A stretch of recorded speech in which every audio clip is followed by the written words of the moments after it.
Nutrients यानी कि पोषक तत्व। इसके लेक्चर 1 में हमने बात की थी मैक्रो और माइक्रो न्यूट्रिएंट्स की। हमने समझा था कि जो पदार्थ या तत्व ज़्यादा मात्रा में शरीर को चाहिए होते हैं उसको मैक्रो कह देते हैं, इसीलिए हिंदी में इसको कहा जाता है बृहद पोषक तत्व। और जो कम मात्रा में चाहिए होते हैं उनको माइक्रो यानी कि सूक्ष्म।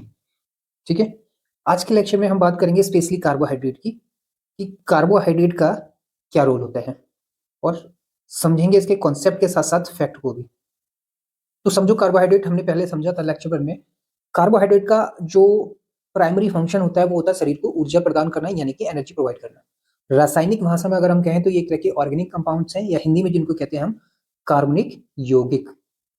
अब कार्बनिक यौगिक है तो रसायन की भाषा में आपको पता होना चाहिए कि हर एक यौगिक कुछ ना कुछ तत्वों से मिलकर बना होता है। तो उसी तरह से कार्बोहाइड्रेट में 3 तत्व होते हैं, कार्बन, हाइड्रोजन और ऑक्सीजन। इनका जो अनुपात होता है वो होता है 1:2:1 का, यानी कि अगर एक कार्बन है तो कार्बन का 2 गुना हाइड्रोजन होगा और 1 गुना ऑक्सीजन होगी, यानी कि कार्बन और ऑक्सीजन एक एक अनुपात में होते हैं, उनका 2 गुना होता है हाइड्रोजन। जैसे फॉर एग्जांपल C6H12O6, यह है ग्लूकोज का फॉर्मूला। ठीक है, जो कि एक सबसे सरल कार्बोहाइड्रेट है। आगे समझेंगे इसको। इसमें देखो 6 का 2 टाइम्स है हाइड्रोजन, और कार्बन और ऑक्सीजन की संख्या बराबर है 6 और 6। ठीक है, तो हो गया ना 1:1 का अनुपात।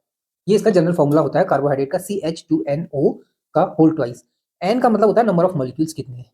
ठीक है, तो वही यहाँ पे समझाया गया है कि carbohydrates are organic compounds made up of carbon, hydrogen and oxygen. Clear. Axis carbohydrates, axis का मतलब होता है अगर बॉडी की जितनी डिमांड है उससे ज्यादा अगर हम कार्बोहाइड्रेट लेते हैं तो वो ग्लाइकोजन की फॉर्म में, यानी कि कार्बोहाइड्रेट ग्लाइकोजन में कन्वर्ट होता है। बेसिकली अगर आपको बोला जाए तो ग्लाइकोजन अपने आप में एक कार्बोहाइड्रेट होता है, ये पॉलीमर होता है इसका। ठीक है, आगे समझेंगे इस चीज को। तो एक्सेस कार्बोहाइड्रेट यानी कि एक्सेस ग्लूकोज लिवर और मसल्स यानी मांसपेशियों में स्टोर रहता है। यही चीज हिंदी में बताएगी है। अतिरिक्त कार्बोहाइड्रेट यानी कि ग्लूकोज की फॉर्म ग्लाइकोजन की फॉर्म में कन्वर्ट हो जाती है और या तो लिवर में या फिर मांसपेशियों में स्टोर होती है। ठीक, ये ध्यान रखना, क्वेश्चन में ये पूछ सकता है कि carbohydrate are the nutrients which are made up of carbon, hydrogen, oxygen, nitrogen. ठीक है, इस तरह से पूछ सकता है। ऑप्शन क्या है? ए, बी, डी, ABC, इस तरह से कुछ पूछ सकता है। आपको पता होना चाहिए कार्बन, हाइड्रोजन, ऑक्सीजन होते हैं, नाइट्रोजन इसमें नहीं होता। कुछ अपवाद हैं, उनको हम बाद में डिस्कस करेंगे। ठीक है, लेकिन स्पेशली आप क्या जानोगे कि कार्बन, हाइड्रोजन, ऑक्सीजन से मिलकर बने होते हैं कार्बोहाइड्रेट। ठीक, आगे बढ़ते हैं। टाइप्स ऑफ कार्बोहाइड्रेट की बात करें, यानी कार्बोहाइड्रेट के प्रकार। सबसे पहले होते हैं मोनोसेक्राइड्स। इसको ऐसे मत समझो, देखो मोनो का मतलब क्या होता है? एक, सेक्राइड मतलब शुगर, यानी कि जब शुगर की सिर्फ एक इकाई होती है तो उसको हम बोलते हैं मोनोसेक्राइड्स, एक इकाई। ठीक, जैसे ग्लूकोज और फ्रक्टोज।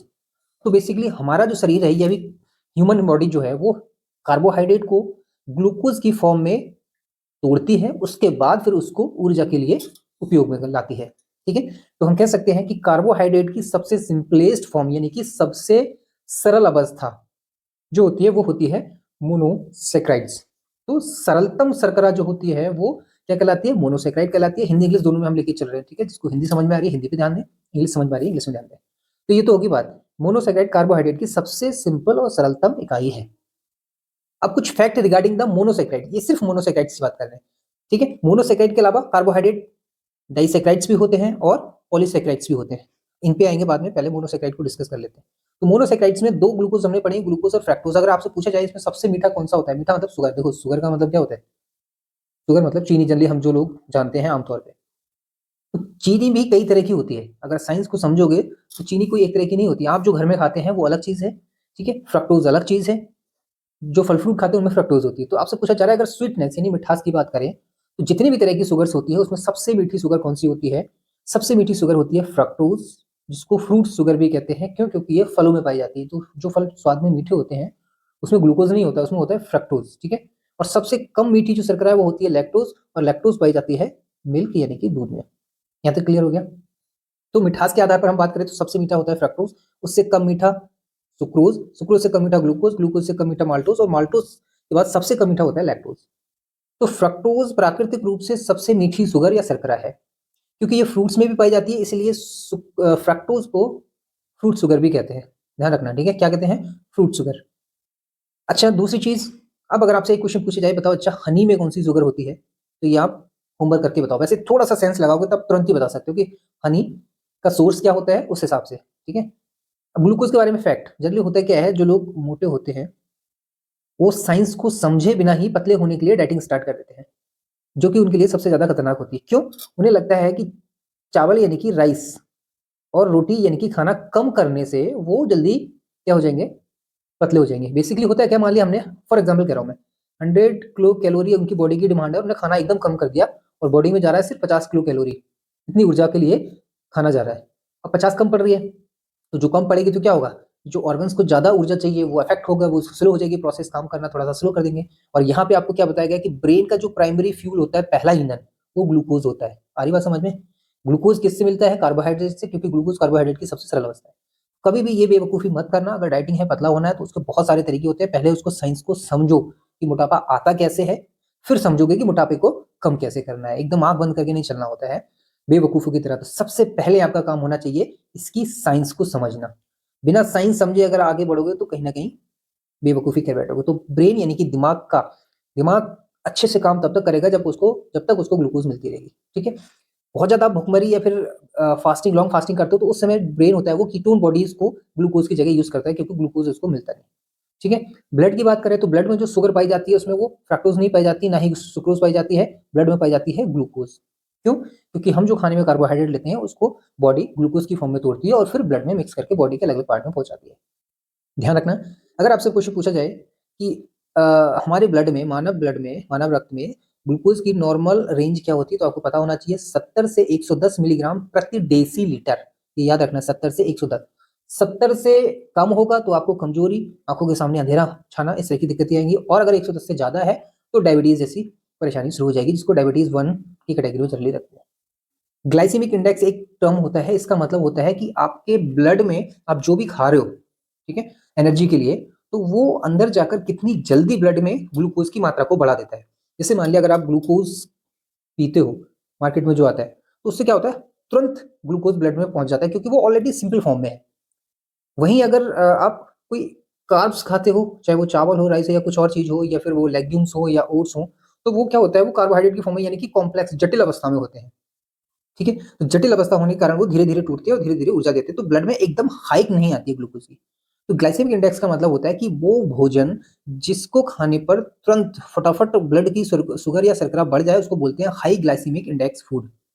ठीक है? और ऐसे भोजन जिनको खाने के बाद में ब्लड की शुगर धीरे धीरे बढ़ती है, उसको बोलते हैं लो ग्लाइसेमिक इंडेक्स फूड। जैसे ओट्स, लेग्यूम्स, दालें, ठीक है, ये जो है ये क्या है, लो ग्लाइसेमिक इंडेक्स है। तो सवाल आता है कि शरीर के लिए कौन सा अच्छा है? शरीर के लिए हमेशा होते हैं, डिपेंड करता है आप एक्टिविटी क्या कर रहे हो, लेकिन सामान्य तौर पर आपसे कहा जाए तो जो लो ग्लाइसीमिक इंडेक्स वाले जो फूड होते हैं, जैसे यहाँ पे बता रखा है ओट्स या फिर लेग्यूम्स, ठीक है, ये शरीर के लिए फायदेमंद होते हैं और लॉन्ग टर्म एनर्जी देते हैं, और इनमें फाइबर्स भी अच्छा होता है। अब कहा जा रहा है कि फ्रक्टोज की लो ग्लाइसेमिक इंडेक्स होती है, लेकिन अगर बहुत ज्यादा मात्रा में ले लोगे तो वो ये हानिकारक हो सकता है। ठीक है? सेम चीज आपको बताई गई है हिंदी में, जो मैंने अभी तक समझाया कि मोनोसेक्राइड सबसे सरलतम शर्करा होती है या कार्बोहाइड्रेट होते हैं। ठीक है? इसके बाद ये आगे नहीं टूटते। ग्लूकोज और फ्रक्टोज ये मोनोसेक्राइड्स के एग्जांपल हैं। मिठास की बात करें तो फ्रक्टोज सबसे अधिक मीठा होता है, लैक्टोज सबसे कम मीठी होती है। फ्रक्टोज फ्रूट्स या फलों में पाया जाता है, लैक्टोज दूध में पाई जाने वाली शर्करा है। ठीक है? क्योंकि फलों में पाई जाती है इसीलिए फ्रक्टोज को फल शर्करा भी कहा जाता है। नीचे मैंने रेड कलर से हाईलाइट कर रखा है। मस्तिष्क यानी कि हम ब्रेन की बात करें तो इसका प्राइमरी ईंधन होता है ग्लूकोज। तो कभी भी बेवकूफी मत करना, मोटापा घटाने के लिए एकदम खाना नहीं छोड़ना होता है। ठीक है? डाइट में चेंज करना होता है, फाइबर बढ़ाना होता है। कार्ब्स के साथ साथ में फाइबर बढ़ाओगे, एक्सरसाइज बढ़ाओगे, तो चीजें अपना बैलेंस हो जाती है। ब्लड शुगर की बात करें तो इसमें ग्लूकोज को मापा जाता है, और ग्लूकोज की जो नॉर्मल रेंज है वो है 70 से 110 मिलीग्राम पर डेसीलीटर। 110 से ऊपर जाएगा तो डायबिटीज की कंडीशन हो जाएगी, 70 से नीचे आएगा तो कमजोरी, आंखों के सामने अंधेरा छाना, चक्कर आना, इस दिक्कतें होती है। ग्लाइसेमिक इंडेक्स बेसिकली भोजन को एक तरह से मेजर करने की इंडेक्स है कि कौन सा भोजन ब्लड में तेजी से ग्लूकोज को बढ़ाता है, कौन सा धीरे धीरे। तो जो तेजी से, जिसको भोजन को खाने के बाद तुरंत हमें एनर्जेटिक फील हो, वो होता है हाई ग्लाइसेमिक इंडेक्स वाला फूड। लो ग्लाइसेमिक इंडेक्स वाला फूड जिसमें धीरे धीरे ग्लूकोज, फ्रक्टोज टूटता है, सॉरी कार्बोहाइड्रेट टूटता है ग्लूकोज में और फिर हमें ऊर्जा प्रोवाइड कराता है। ठीक है? इसके बाद आते हैं हम डाइसैकेराइड्स में। डाइसैकेराइड्स का मतलब क्या होता है? डाई का मतलब होता है समझो दो। ठीक है? यानी कि ये वो कार्बोहाइड्रेट्स हैं जो दो मोनोसेक्राइड से मिलकर बनते हैं। जैसे ग्लूकोज और फ्रक्टोज दोनों मोनोसेक्राइड्स हैं, गैलेक्टोज भी मोनोसेक्राइड्स है। ठीक है? ग्लूकोज तो मोनोसेक्राइड्स है ही, तो आप ऊपर चाहो तो एक और ऐड कर सकते हो यहाँ पे, ग्लूकोज, फ्रक्टोज और गैलेक्टोज। ठीक है? तो 3 मोनोसेक्राइड्स हो गए, ग्लूकोज, फ्रक्टोज, गैलेक्टोज। अगर हम डाइसैकेराइड पे पहुंचे, हिंदी में भी देखो ज्यादा कुछ अंतर नहीं है, यहाँ डाइसैकेराइड्स है, यहाँ भी डाइसैकेराइड्स लिखा है।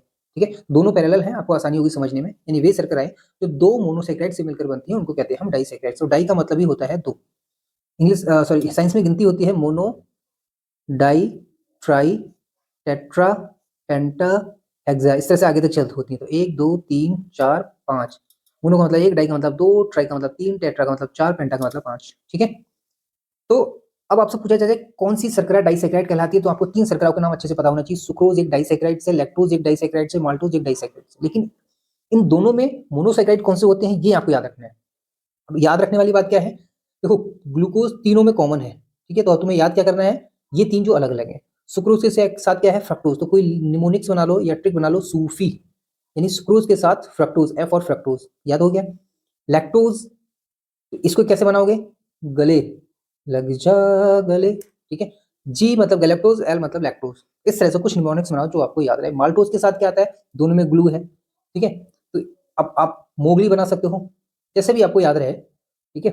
मोगली यानी माल्टोज के साथ में M for maltose, G for glucose, ठीक है। गैलेक्टोज भी होता है, तो आपको ध्यान रखना है, यहाँ मोग्लू कर दो तो यह हो जाएगा ग्लूकोज, ग्लूकोज, ठीक। तो आपको याद रखना है, ये क्वेश्चन कई बार पूछा गया कि माल्टोज जिन दो सिंपल शर्कराओं से मिलकर बनी होती है वो है glucose glucose, glucose galactose, glucose fructose, glucose sucrose. तो आपको याद होना चाहिए माल्टोज में ग्लूकोज ग्लूकोज के 2 मॉलिक्यूल होते हैं, ठीक। अब आगे हम बढ़ते हैं तो हमें समझ में आता है, यहाँ पे एक पॉइंट दिया हुआ है कि लैक्टोज और माल्टोज ये रिड्यूसिंग शुगर्स हैं और सुक्रोज एक नॉन रिड्यूसिंग शुगर है। अब इसका मतलब क्या है, रिड्यूसिंग शुगर का मतलब क्या होता है, रिड्यूस इंग्लिश में एक शब्द होता है, इसका मतलब होता है कम करना, शब्द को समझो पहले, ठीक है। और शुगर का मतलब आपको पता ही है, शर्करा। क्या काम कर रहे होंगे ये शर्कराएं बेसिकली क्या करती हैं, जैसे मान लिया कॉपर है, कॉपर ने मान लिया एक सिंपल कॉपर है, ऐसे समझो इसको कि ये कॉपर, कॉपर जब ये 2 इलेक्ट्रॉन रिलीज करता है तो इस पर दो कुछ इस तरह से, हाँ ठीक है, इस तरह से जो कॉपर 2 पॉजिटिव आयन कब आते हैं, जब ये 2 इलेक्ट्रॉन रिलीज कर देता है, ठीक है। यानी कॉपर के ऊपर अगर 2 पॉजिटिव चार्ज हैं, इसका मतलब इसने 2 इलेक्ट्रॉन रिलीज कर दिए। तो जो सुगर्स होती हैं, सुगर्स क्या करती हैं, इसने कॉपर ने जो 2 इलेक्ट्रॉन रिलीज कर दिए, दे दिए, सुगर्स इनको 2 इलेक्ट्रॉन वापस कर देती है और इसकी जो पावर है, जो चार्ज है, आवेश जो है वो इसको कम हो जाता है, यानी कॉपर आ जाता है फिर से Cu में। तो रिड्यूस का मतलब होता है कम करना, मतलब शुगर की ये प्रॉपर्टी होती है कि वो इलेक्ट्रॉन डोनेट करती हैं किनको, मेटल्स को, ठीक है, और उनकी जो आवेश है या जो चार्ज है उसको कम कर देती है, इसलिए कहलाती है रिड्यूसिंग शुगर्स। और बॉडी क्या करती है, इनको डायरेक्टली ऊर्जा के लिए यूज कर लेती है। तो रिड्यूसिंग यानी कि आप कह सकते हो रिड्यूसिंग शुगर या अपचायक शुगर वे शर्करा होती हैं जो शरीर के द्वारा सीधे ऊर्जा के लिए उपयोग में लाई जाती हैं। तो ये ध्यान रखना है, सुक्रोज नॉन रिड्यूसिंग शुगर है, इसका मतलब ये सीधे ऊर्जा के लिए यूज नहीं होती, पहले इसको तोड़ा जाता है ग्लूकोज में और फ्रक्टोज में, फिर ग्लूकोज और फ्रक्टोज को यूज किया जाता है किसके लिए, एनर्जी के लिए। अब ये कह रहा है बिकॉज क्यों सुक्रोज नॉन रिड्यूसिंग शुगर क्यों नहीं है, इसका रीजन बताया जा रहा है। सुक्रोज नॉन रिड्यूसिंग शुगर यानी कि यहाँ पे क्या है, अपचायक शर्करा इसलिए नहीं है क्योंकि सुक्रोज में एल्डिहाइड और कीटोन समूह ग्लाइकोसिडिक बंध द्वारा अवरुद्ध होते हैं। ये थोड़ा सा ज्यादा टेक्निकल हो गया, इसको डिटेल में समझेंगे जब हम केमिस्ट्री में जाएंगे, ठीक है, अभी इसमें ज्यादा अंदर नहीं घुसते हैं।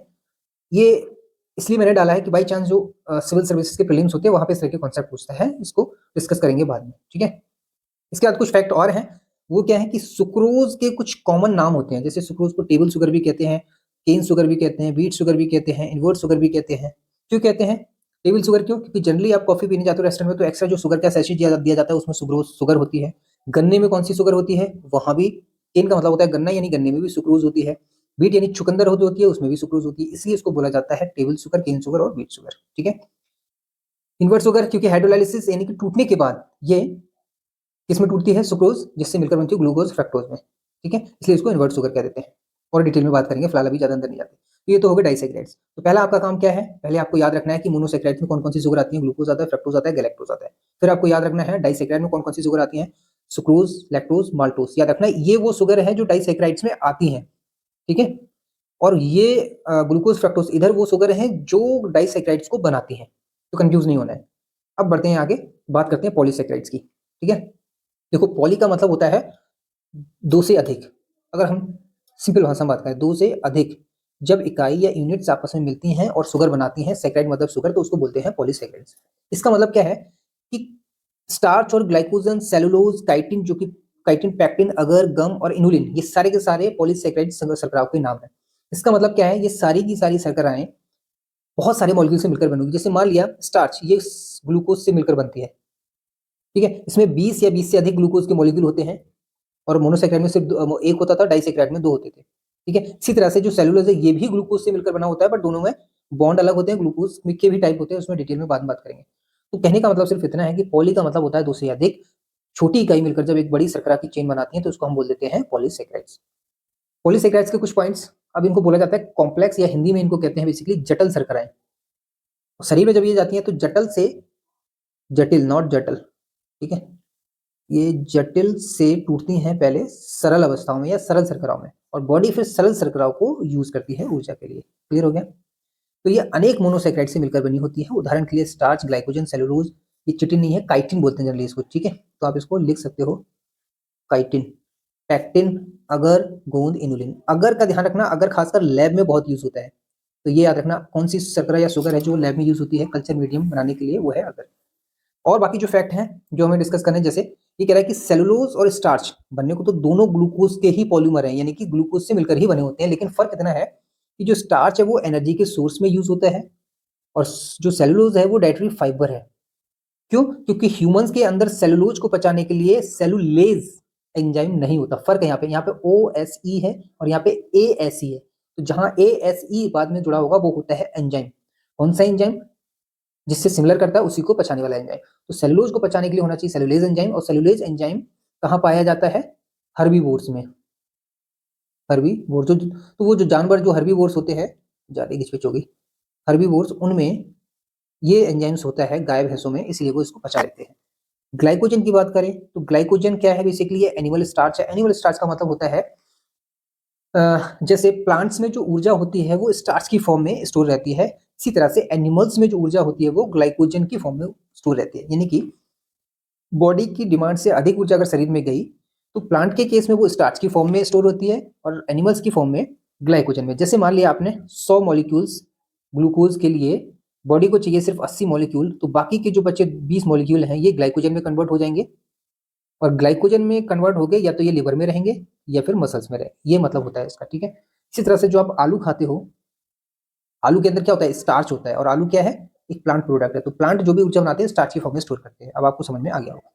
क्लियर? तो ठीक है, अब आगे बढ़ते हैं।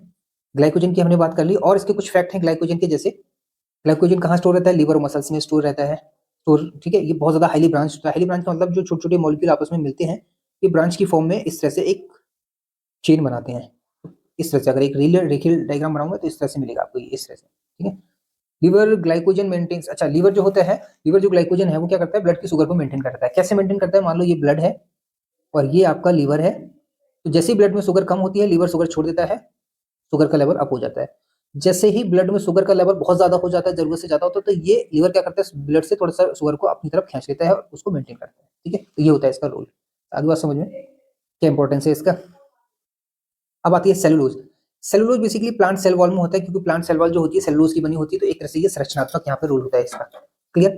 काइटिन की बात करें तो जो भी जैसे कॉकरोच होगा, कॉकरोच के ऊपर एक हार्ड सेल जो होती है, इसी तरह कुछ फंगस भी होते हैं, उनकी सेल वॉल जो होती है वो काइटिन की मिलकर बनी होती है। जो आर्थ्रोपोडा संघ के जितने भी जीव हैं उनके ऊपर जो हार्ड सेल पाई जाती है, ठीक है, वो काइटिन की बनी होती है।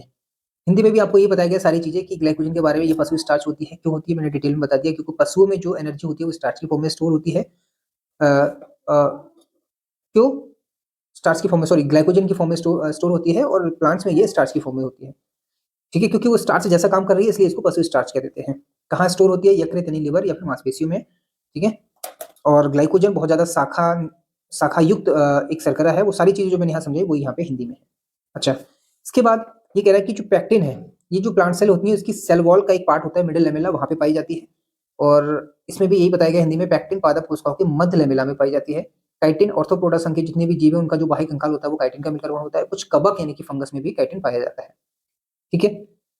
अगर रेड एल्गी जो होता है, मतलब लाल शैवाल, उसमें पाया जाता है, और इसको लैब में खासकर कल्चर मीडिया में यूज होता है। कल्चर का मतलब होता है एक ऐसा मीडियम बनाना जहां बैक्टीरिया को ग्रो किया जाए। प्लांट स्टोरेज की, स्टार्च की हम बात कर ही चुके हैं कि प्लांट जो ऊर्जा बनाते हैं वो स्टार्च की फॉर्म में स्टोर करके रखते हैं। ग्लाइकोजन एनिमल्स में स्टोर्स, ग्लाइकोजन जो है एनिमल में स्टार्च का काम करता है, यानी कि जो जीव जंतु हैं वो अत्यधिक या एक्सेस एनर्जी को ग्लाइकोजन की फॉर्म में स्टोर करके रखते हैं।